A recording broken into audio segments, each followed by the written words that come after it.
Hello to be doctors. आज हम लोग स्टार्ट करने वाले हैं chapter 3 of class 12, that is the reproductive health. Reproductive health start करने से पहले अभी तक क्लास 12 में हम लोगों ने क्या पढ़ा?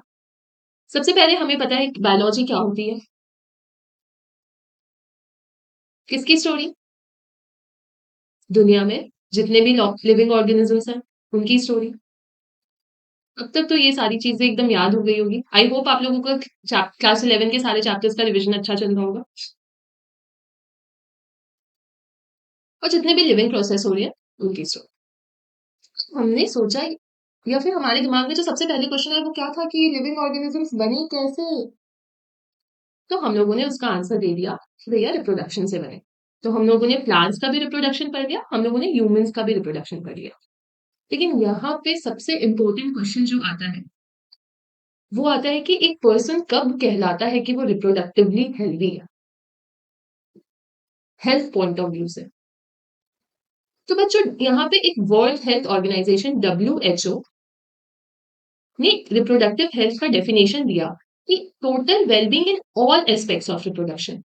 मतलब एक पर्सन को तुम रिप्रोडक्टिवली हेल्दी तब बोलोगे जब वो फिजिकली और फंक्शनली उसके जितने भी रिप्रोडक्टिव ऑर्गन्स हैं, मतलब फीमेल का जो रिप्रोडक्टिव ऑर्गन है और जो मेल का रिप्रोडक्टिव ऑर्गन है वो फिजिकली क्या हो, नॉर्मल हो, फंक्शनली नॉर्मल हो। उसके साथ साथ जो दो पर्सन इन्वॉल्व है during the time of reproduction वो भी इमोशनली और बिहेवियरली नॉर्मल होने चाहिए। तभी एक सोसाइटी में माना जाता है कि वो रिप्रोडक्टिवली हेल्दी सोसाइटी है।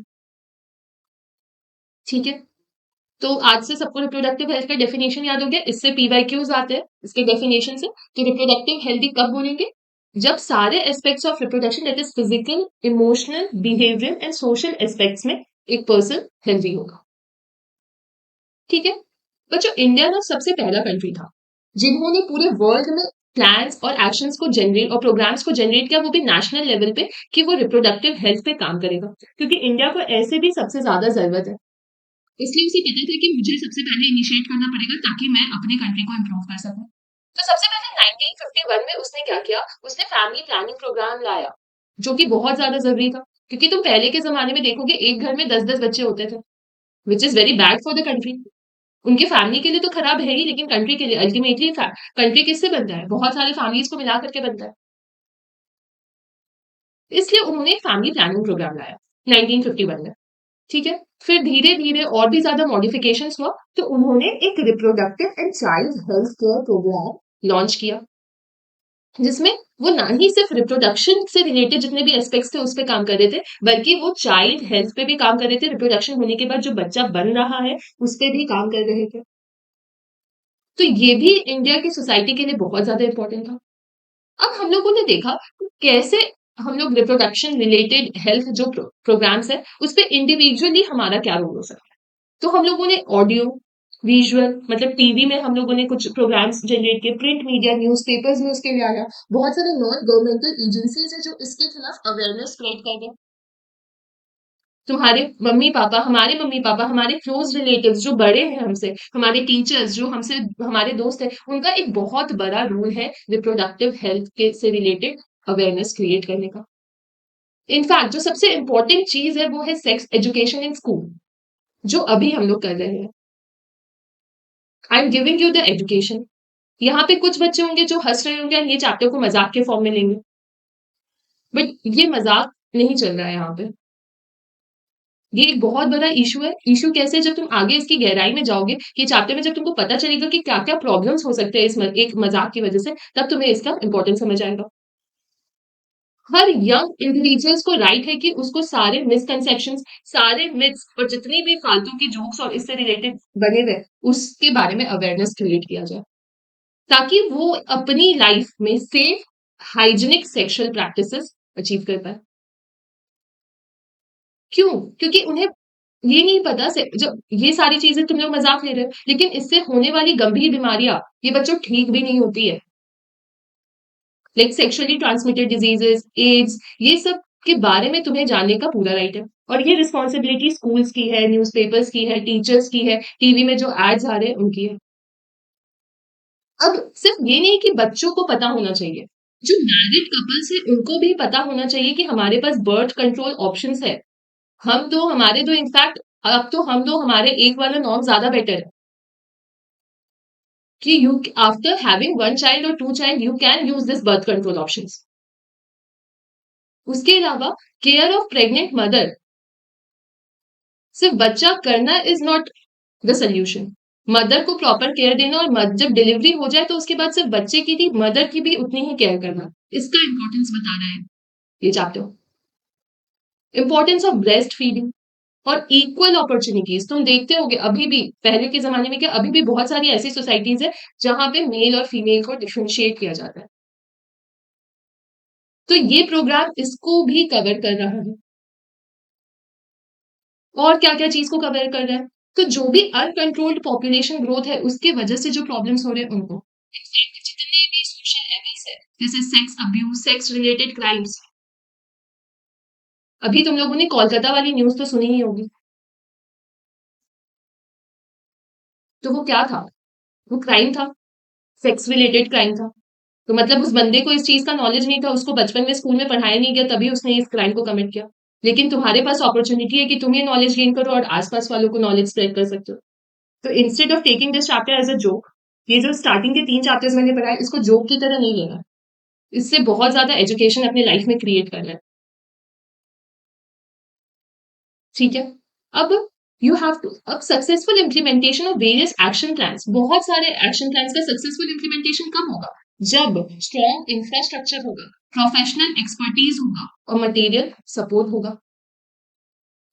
क्यों? क्योंकि हम लोग कैसे असिस्टेंस प्रोवाइड कर सकते हैं, अगर हम लोग सारे प्रेगनेंसी रिलेटेड प्रॉब्लम्स को सॉल्व कर दे, जो रिप्रोडक्शन रिलेटेड प्रॉब्लम्स में जैसे प्रेगनेंसी हो गई, डिलीवरी रिलेटेड प्रॉब्लम्स हो गए, एसटीडीज के बारे में, अबॉर्शन के बारे में, कॉन्ट्रासेप्शन के बारे में, मेंस्ट्रुअल प्रॉब्लम्स, इनफर्टिलिटी, ये सब के बारे में प्रॉपर एजुकेशन एंड प्रॉपर ऐसे सेंटर्स बनाए जहां पे जब भी इससे रिलेटेड बीमारी हो तो तुम आकर के वहां पे डील कर सको। That's what a gynaecologist do. ये सारा पार्ट किसके अंदर आता है, गायनिक ऑब्स्टेट्रिक्स एंड गायनिकोलॉजी में। वैसे तो हर डॉक्टर को करना चाहिए, हर एमबीबीएस डॉक्टर, इनफैक्ट डॉक्टर क्या, अब तुम भी ऑलमोस्ट डॉक्टर ही बनने वाले हो, तुम्हारा भी अब रिस्पॉन्सिबिलिटी हो गया टुवर्ड्स द सोसाइटी, क्योंकि तुम्हें खुद इस बात का नॉलेज है। अब जो सबसे बड़ा, पुराने के जमाने में जो सबसे खराब चीज होती थी दैट इज फीमेल फीटिसाइड। कैसे होता था, या तो फीमेल चाइल्ड बॉर्न हो जाती थी तब उसको मार देते थे, या तो पेट के अंदर कैसे, तो सेक्स डिटरमाइन करके। उस टाइम पे क्या करते थे कि एमनियोसेंटेसिस से चेक करते थे बच्चा मेल है कि फीमेल, एंड फीमेल होती थी तो पेट के अंदर ही उसको मार देते थे। इसीलिए फिर बैन लगाया गया, जब ये प्रोग्राम लॉन्च हुआ इस पे बैन लगाया गया कि नहीं, amniocentesis to check sex determination is ban. और ये सिर्फ बैन इंडिया में ही है, क्योंकि इंडिया के लोगों का ही माथा खराब है। लेकिन ये प्रोसेस आज के डेट में यूज होता है, लेकिन यूज कोई और पर्पस के लिए होता है, सेक्स डिटर्मिनेशन के लिए नहीं होता। इसमें क्या करते हैं हम लोग, कुछ एमनियोटिक फ्लूइड लेते हैं फीटस के अराउंड, और उससे हम लोग फीटल सेल्स को एनालाइज करते हैं कि उनमें कोई जेनेटिक डिसऑर्डर तो नहीं है, जैसे Down syndrome, haemophilia, sickle cell anaemia, ये सब हम लोग पढ़ेंगे चैप्टर 4-5 में जब हम लोग पढ़ेंगे तो ये सारी बीमारियों के बारे में पढ़ेंगे।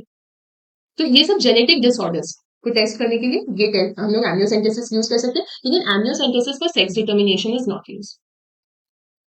अब गवर्नमेंट और नॉन गवर्नमेंटल एजेंसीज का एक और बड़ा रोल क्या है कि वो लोग प्रॉपर कॉन्ट्रासेप्शन प्रोवाइड करें इन केस अगर प्रेग्नेंट हो भी जाती है, if she does not want to conceive, तो कॉन्ट्रासेप्शन की भी ऑप्शंस हो। तो इसमें एक सहेली, बच्चों सहेली के बारे में हम लोग थोड़ी देर बाद बात करेंगे क्योंकि आगे भी आएगा, अभी कंफ्यूज नहीं करूंगी मैं। ठीक है। अब ये सब जो हम लोग असिस्टेंस प्रोवाइड कर रहे हैं, जो अवेयरनेस प्रोवाइड कर रहे हैं, इससे क्या होगा, मेटर्नल मदर का तो मोर्टालिटी रेट कम होगा ही, बच्चे का भी कम होगा। और साथ ही साथ जितने भी कपल्स है वो स्मॉल फैमिलीज के साथ बढ़ेंगे, क्योंकि अवेयरनेस, उन्हें पता है हम दो हमारे दो, हम दो हमारे एक वाला कॉन्सेप्ट। और जब तुम्हें पता है कि ये सेक्सुअल अब्यूज ये सब करने से क्या होता है, सेक्सुअली ट्रांसमिटेड डिजीज हो जाता है, और जब सेक्सुअली ट्रांसमिटेड डिजीज के तुमको सिम्टम्स पता है तो उसका बेटर डिटेक्शन और क्योर, क्योंकि तुम जल्दी आ जाओगे तो जल्दी क्योर होने का चांसेस रहेगा। और ये सब काम किसका है, मेडिकल फैसिलिटीज का। तुम लोग अपने साइड से अवेयरनेस क्रिएट करो, हम लोग अपने साइड से करेंगे, तभी हमारा जो सोसाइटी है वो रिप्रोडक्टिवली हेल्दी हो पाएगा। जो सबसे इम्पोर्टेंट चीज अभी इंडिया में जरूरी है that is population stabilisation and birth control. Day by day population भागे जा रहा है। हम लोगों ने कितनी ही हेल्थ फैसिलिटीज को इम्प्रूव कर दिया, कितनी ही लिविंग कंडीशंस को अच्छा कर दिया, फिर भी तुम 1900 2011 और अभी 2025 के स्टार्ट्स को ले लो, पॉपुलेशन कंटिन्यूस क्या हो रहा है, इंक्रीज हो रहा है। ठीक है, हमने मेटर्नल मोर्टालिटी रेट को सही कर दिया, हमने इन्फेंट मोर्टालिटी रेट को सही कर दिया, हमने रिप्रोड्यूसिबल एज वाले इंडिविजुअल्स को इंक्रीज कर दिया, लेकिन क्या अभी भी क्या पॉपुलेशन तो बढ़ ही जा रहा है मेडिकल फैसिलिटीज इंप्रूव होने के बावजूद भी, इतने सारे प्रोग्राम्स लॉन्च करने के बाद भी। इससे दिक्कत हमें तुम्हें नहीं होगी, सबको होगी, आगे आने वाले जनरेशन्स को होगी। इतना ज्यादा पॉपुलेशन हो जाएगा कि बेसिक रिक्वायरमेंट, इनफैक्ट अभी भी बहुत सारे ऐसे लोग हैं जिनके पास फूड, शेल्टर, रोटी कपड़ा मकान के लिए भी जगह नहीं है। इसीलिए गवर्नमेंट को बहुत ज्यादा जरूरत है कि वो पॉपुलेशन ग्रोथ रेट पे काम करे। बेचारा वो तो कर रहा है बट हम नहीं समझ रहे। सबसे इंपॉर्टेंट यहाँ पे क्या चीज है जो मैंने सबसे पहले बताया कि जो स्मॉलर फैमिलीज है, जिन जो हम दो हमारे एक वाली फैमिलीज है, उनको बहुत सारे कॉन्ट्रासेप्टिव मेथड्स के बारे में बताएं कि कहीं वो भी पॉपुलेशन को बढ़ाने में कहीं इन्वॉल्व ना हो जाए।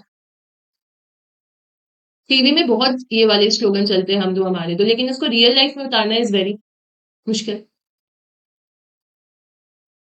और गवर्नमेंट ने क्या किया, उसने मैरिज एज बढ़ा दिया फीमेल का 18 ईयर्स। पहले क्या था, पहले तो बाल विवाह होते थे। और मेल्स का क्या कर दिया, 21 ईयर्स बढ़ा दिया। और उन्होंने इंसेंटिव देने स्टार्ट कर दिए जो स्मॉल फैमिलीज थी कि जिनके पास दो बच्चे उनको इंसेंटिव देंगे थोड़े दिन तक, जब तक वो बच्चे पाले, उसके बाद के बच्चों के नहीं देंगे। अब यहाँ पे आता है कि आखिर हम लोग बर्थ कंट्रोल कैसे करें। तो वो तो उसके लिए हम लोगों ने कॉन्ट्रासेप्शन डेवलप किया। कॉन्ट्रासेप्शन से हम लोग डिले कर सकते हैं प्रेगनेंसी को, या फिर प्रेगनेंसी होने नहीं दे सकते, कुछ भी। कैसे, सबसे पहले एक आइडियल कॉन्ट्रासेप्शन क्या करता है, कैसा होना चाहिए। एक तो सबसे पहले यूजर फ्रेंडली, एक पढ़े लिखे इंसान भी उसको यूज कर पाए और एक नॉन पढ़ा लिखा इंसान भी उसको यूज कर पाए, तो वो यूजर फ्रेंडली होना चाहिए। साथ ही साथ इजिली अवेलेबल, सारे मेडिकल शॉप्स में वो अवेलेबल होना चाहिए। दूसरा, इट शुड बी इफेक्टिव, उसका एक्शन प्रॉपर होना चाहिए। और इट शुड बी रिवर्सिबल, ऐसा नहीं कि एक बार यूज किए तो बाद में जब उसको नहीं यूज करेंगे तो जब रिक्वायर्ड होगी प्रेगनेंसी की तो वो प्रेग्नेंट नहीं हो पाएगी। उसके बाद इसका साइड इफेक्ट्स बहुत कम होना चाहिए। और इंपॉर्टेंट थिंग कि it should not interfere with the coitus habits, चाहे ड्राइव हो, चाहे डिजायर हो, चाहे डूइंग द एक्ट हो, उस टाइम कोई भी इफेक्ट उस कॉन्ट्रासेप्शन का नहीं आना चाहिए। तो इंडिया में ना बहुत सारे कॉन्ट्रासेप्शन आए बच्चों। अब हम लोग मेरे ओआरएस पे चलेंगे। तो ओआरएस में मैंने तुम्हें वर्ल्ड हेल्थ ऑर्गेनाइजेशन डब्ल्यूएचओ का जो डेफिनेशन था वो पढ़ा ही दिया। हमने रिप्रोडक्टिव हेल्थ में जो सबसे पहले स्ट्रैटेजी आई थी और करेंटली जो रन कर रही है वो बता दिया। और इंडिया में अभी बैन है amniocentesis to detect the sex of the foetus, ये हमें पता है। और बस हम लोग इसको एमनियोसेंटेसिस को यूज करते हैं फॉर द जेनेटिक डिसऑर्डर्स के टेस्टिंग के लिए, जैसे Down syndrome, haemophilia, sickle cell anaemia, ये सब के लिए। और ये सर्वाइवेबिलिटी, क्योंकि हमें पता चल जाएगा कोई भी कंडीशन में उस बच्चे की कि वो जिंदा रह सकता है कि नहीं पैदा होने के बाद। अब हम लोगों ने population stabilisation and birth control में आइडियल कॉन्ट्रासेप्टिव का डेफिनेशन बता दिया कि हर जन उसे यूज कर सके, इजिली अवेलेबल हो, इफेक्टिव हो, रिवर्सिबल हो और कोई साइड इफेक्ट ना हो। अब कॉन्ट्रासेप्शन के बहुत सारे मेथड्स हैं। एक है नेचुरल मेथड। नेचुरल मेथड मतलब हमसे रिलेटेड, हमें ध्यान रखना है इस चीज का। नेचुरल मेथड में क्या, पीरियोडिक एब्सटिनेंस। बच्चों मैंने अभी थोड़े दिन पहले क्या कल ही बताया था कि ओव्यूलेशन कब होता है, 14th डे पे जनरली, मतलब मिड साइकिल में होता है। ठीक है, तो जब ओव्यूलेशन होता है तभी ओवम रिलीज होता है, तभी फर्टिलाइजेशन के चांसेस है। तो अगर जब ओव्यूलेशन का पीरियड है उस टाइम मेल और फीमेल पार्टनर एक दूसरे के साथ नहीं आएंगे तो प्रेगनेंसी के चांसेस कम हो जाएंगे।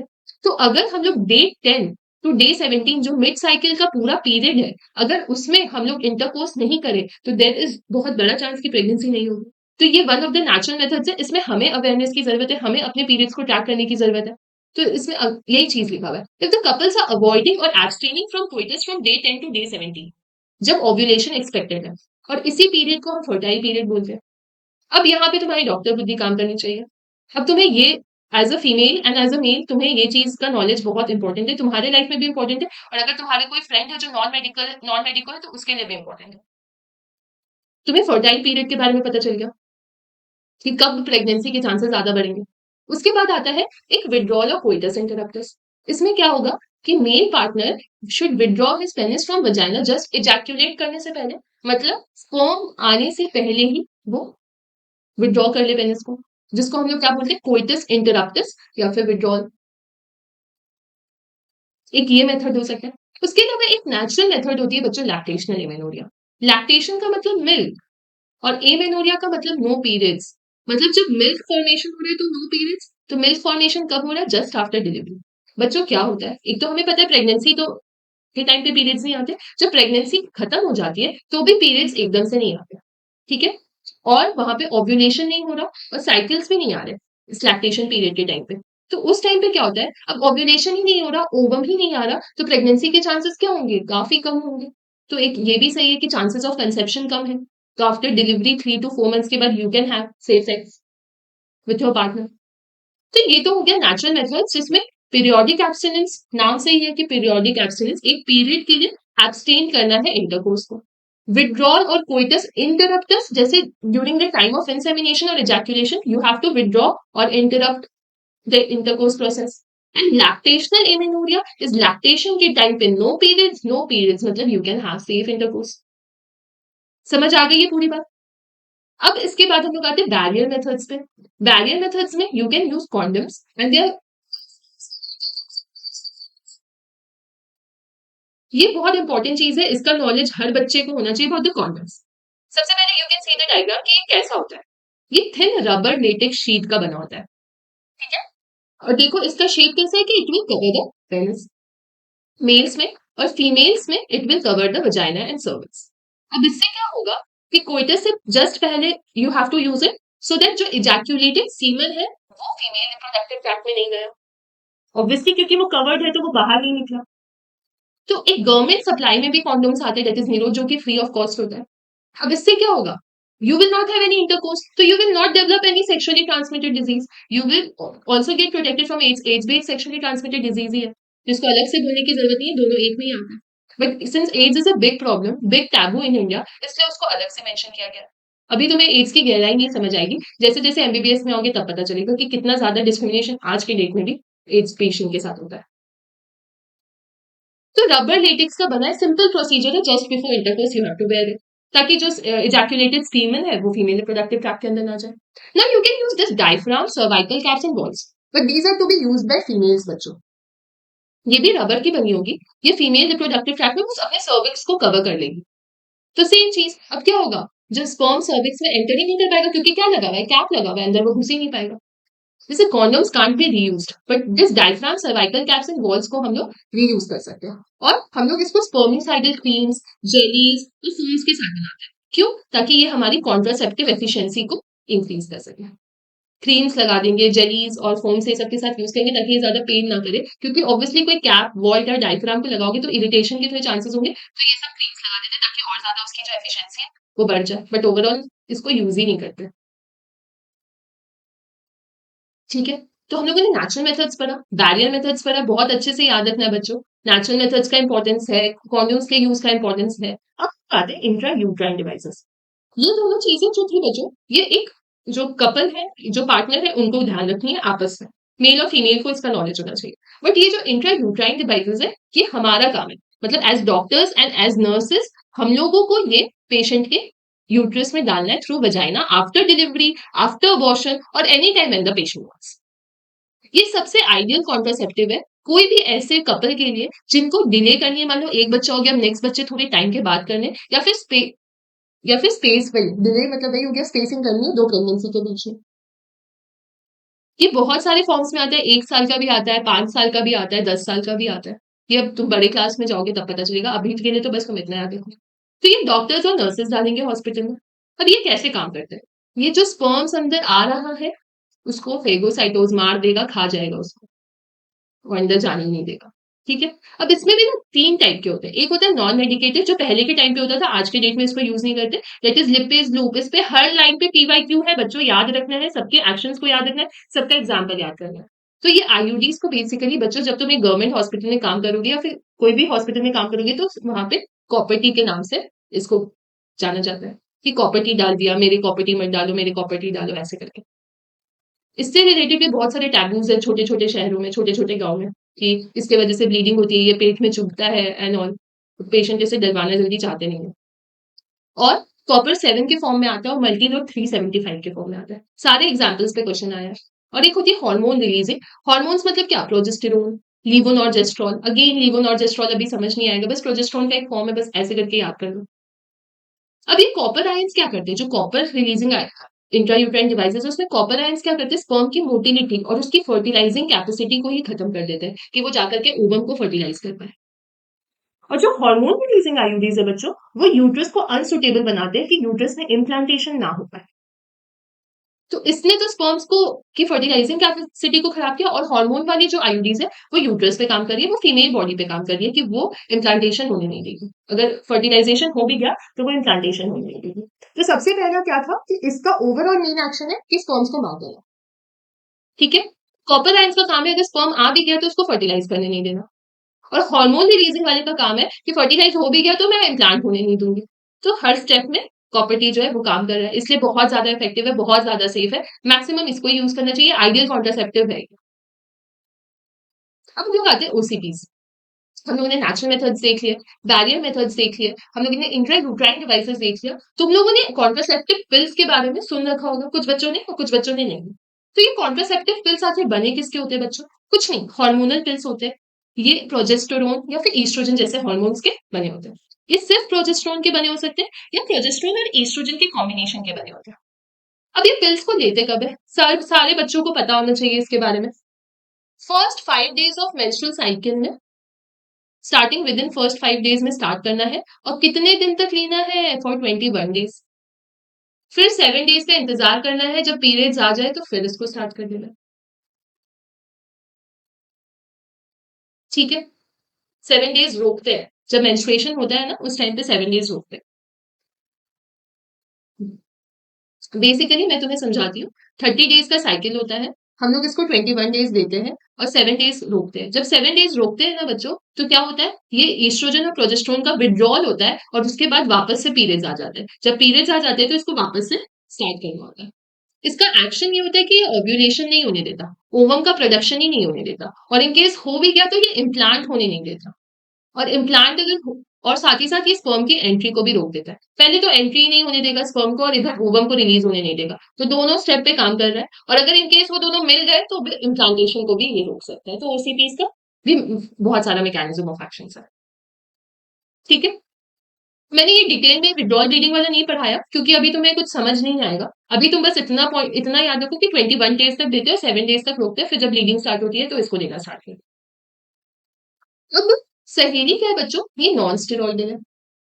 मैंने बताया था ना कि एक सहेली न्यू कॉन्ट्रासेप्टिव पिल आई है, ये नॉन स्टेरॉइडल होती है। ये यूट्रस में जो ईस्ट्रोजन रिसेप्टर है उसको ब्लॉक कर देती है।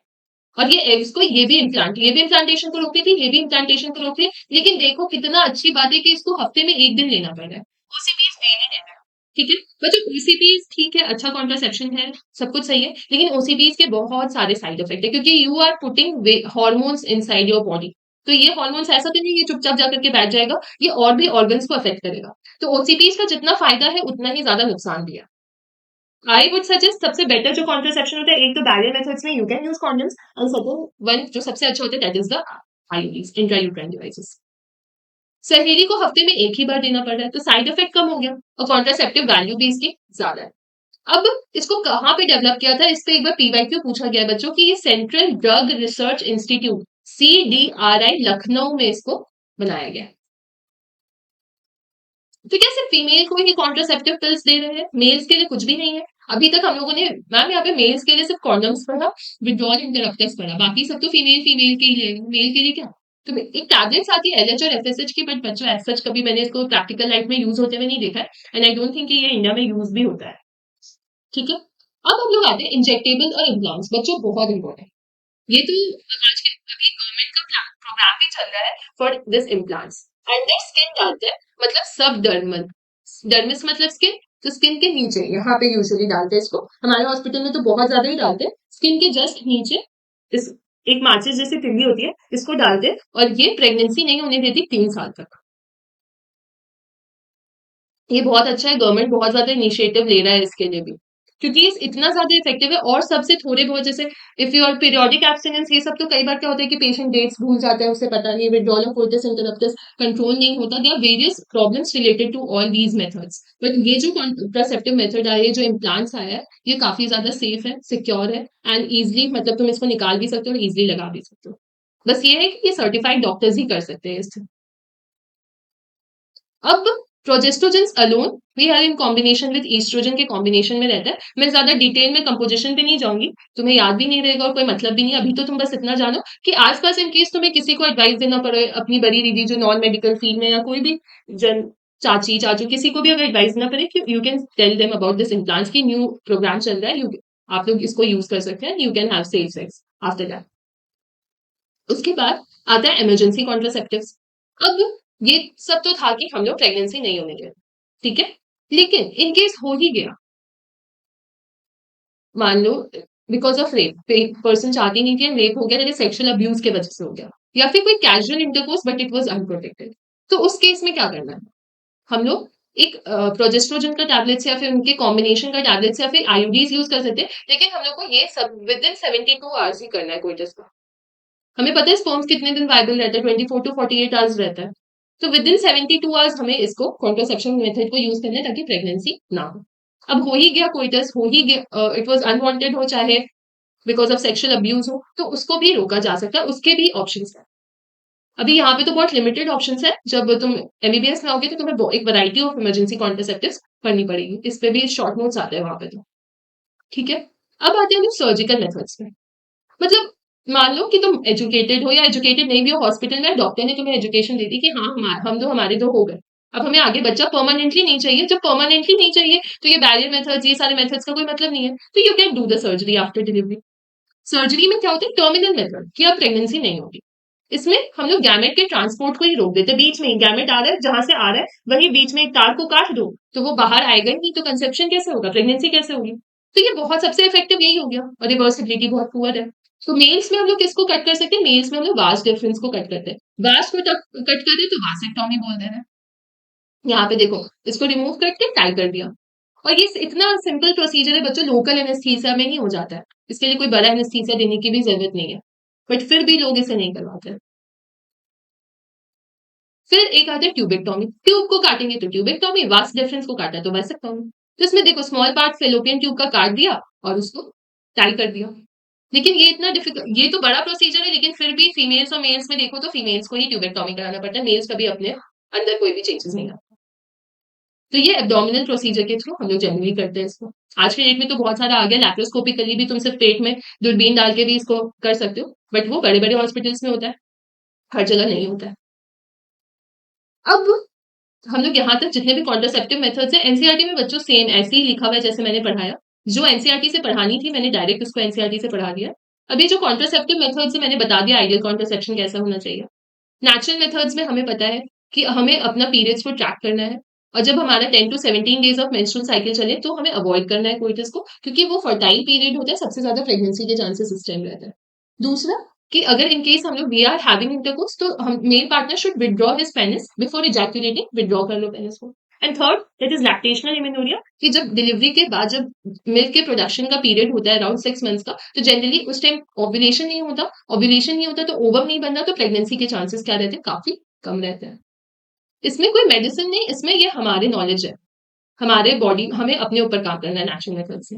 अब बैरियर मेथड्स भी ओवर द काउंटर ये सप्लाई है इसकी। इसमें क्या होता है कि कॉन्डम्स के फॉर्म में मेल्स और फीमेल कॉन्डम्स यूज कर सकते हैं, जस्ट बिफोर द कोइटस वो इसको यूज कर सकते हैं, ताकि जो सीमन है वो फीमेल के रिप्रोडक्टिव ट्रैक्ट में एंटर ना करे। उससे बहुत कुछ, तुम कोई भी इन्फेक्शन से बचोगे, कोई भी अनवांटेड प्रेगनेंसी से बचोगे। उसके साथ साथ females can use this diaphragm, cervical caps and walls. ये भी अगेन सर्विक्स को कवर कर लेगा तो स्पर्म अंदर नहीं आ पाएगा। एफिशिएंसी को बढ़ाने के लिए क्रीम, जेली, फोम से सब यूज किया जा सकता है।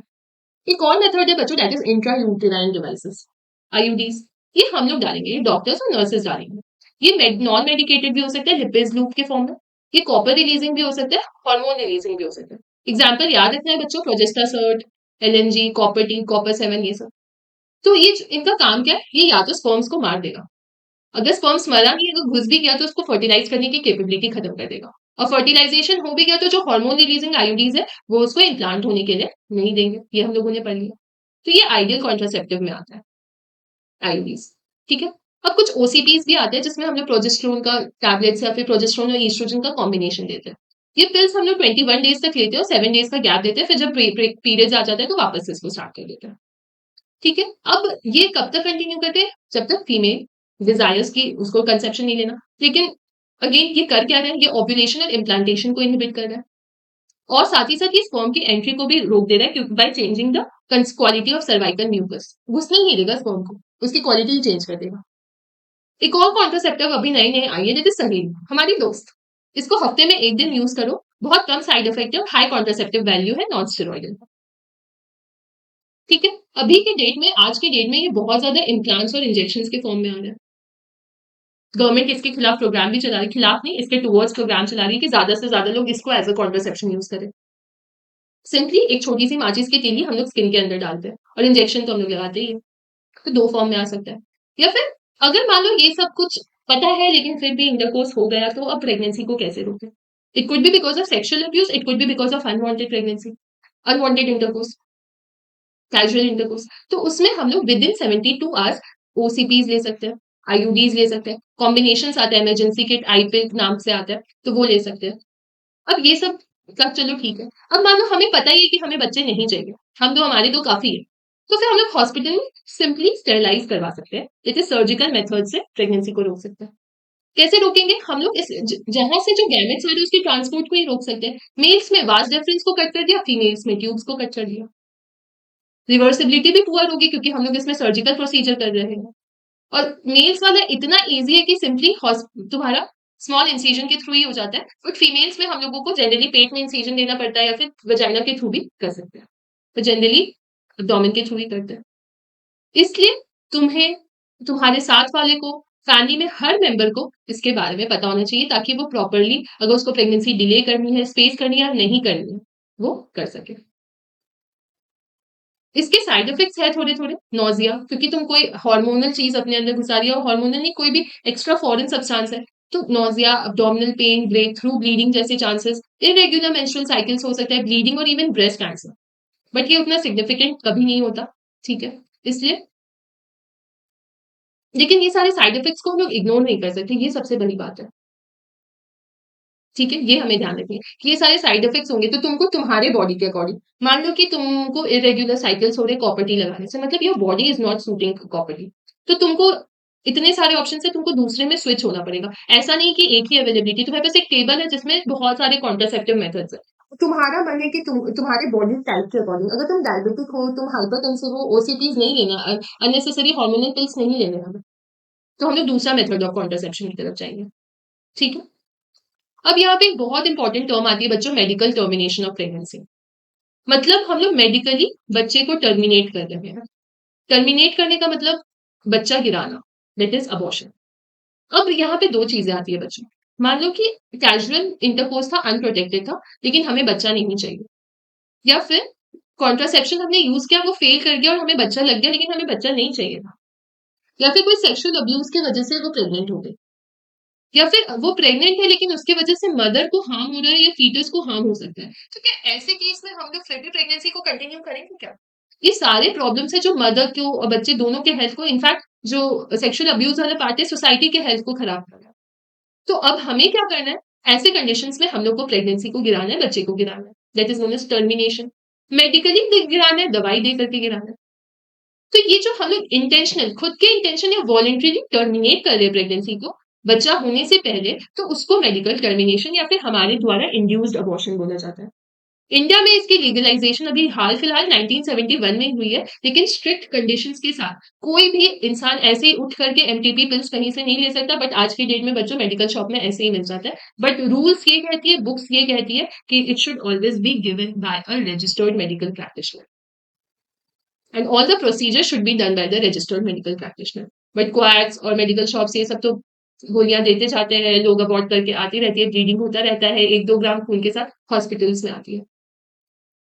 तो तुम्हें भी इस चीज के बारे में नॉलेज होना चाहिए। इन एनी केस, कोई नॉन मेडिको फ्रेंड हो, कोई गलत चीज में फंस गया हो तो तुम ऑप्शंस बता सकते हो। नहीं, हॉस्पिटल्स में इसको लीगलाइज कर दिया गया है, you can go to hospital, you can trust doctors, डरने से अच्छा तुम ऐसा सजेस्ट कर सकते हो।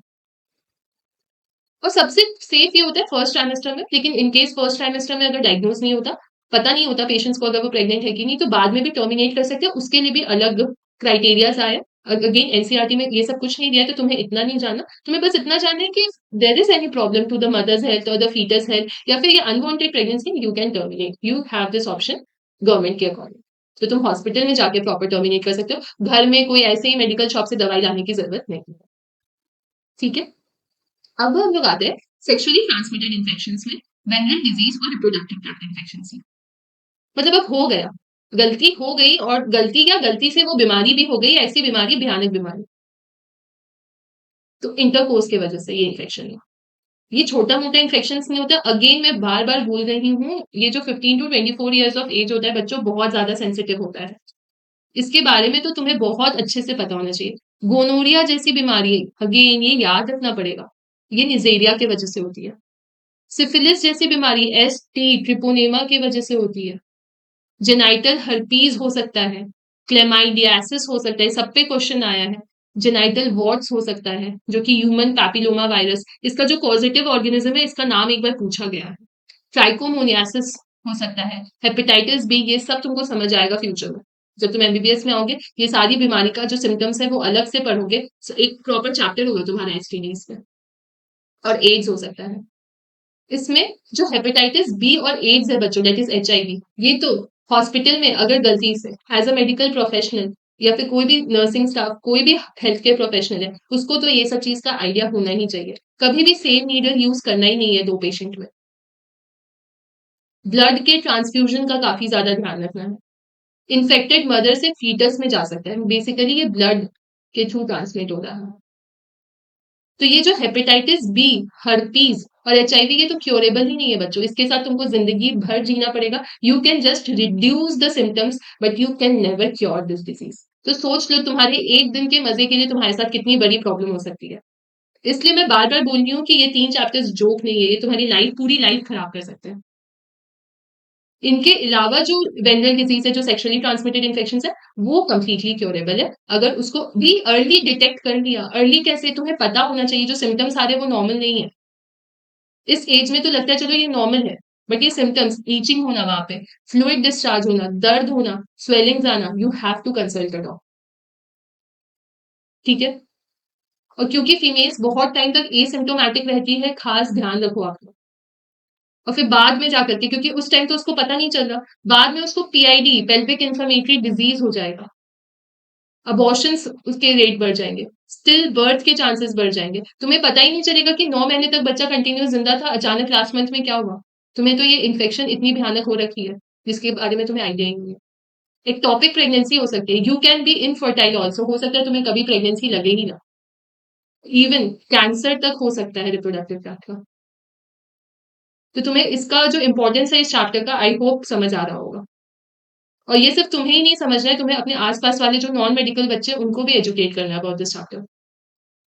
ठीक है, 15 to 24 मैंने बोला, ये जो एज है सबसे सेंसिटिव एज है, सबसे ज्यादा नॉलेज की जरूरत तुम लोगों को ही है। अब तुम इसको कैसे अवॉइड कर सकते हो, तो सबसे पहले तो ये मान के चलो कि ये कोई एज ही नहीं है इसको करने का। और इन केस अगर हो भी रहा है, तो you have to avoid sex with unknown partner और मल्टीपल पार्टनर्स। कर रहे हैं तो यूज कॉन्डोम्स। और इन केस प्रेगनेंसी हो गई, तो go to a qualified doctor. ठीक है, अब हम लोग आते हैं इनफर्टिलिटी पे। इनफर्टिलिटी बच्चों आज के डेट में सबसे बड़ी प्रॉब्लम है इंडिया की। मतलब you are having sexual intercourse, but you are not producing any children. If you are unable to produce children despite of unprotected sexual intercourse, उसको बोलते हैं इनफर्टिलिटी। हमने पढ़ा था ना फर्स्ट चैप्टर में कि reproduction was not the defining feature of the living organisms. Why? Because सारे, मैंने उस दिन भी बताया था कि सारे living organisms can't reproduce, there are certain organisms which are infertile. जो तुम जब हॉस्पिटल में बैठोगे एज अ गायनिकोलॉजिस्ट, तुम्हें पता चलेगा कि कितने ज्यादा बड़ी रेट है इस इनफर्टिलिटी की पूरे इंडिया में। तो अब क्या करें?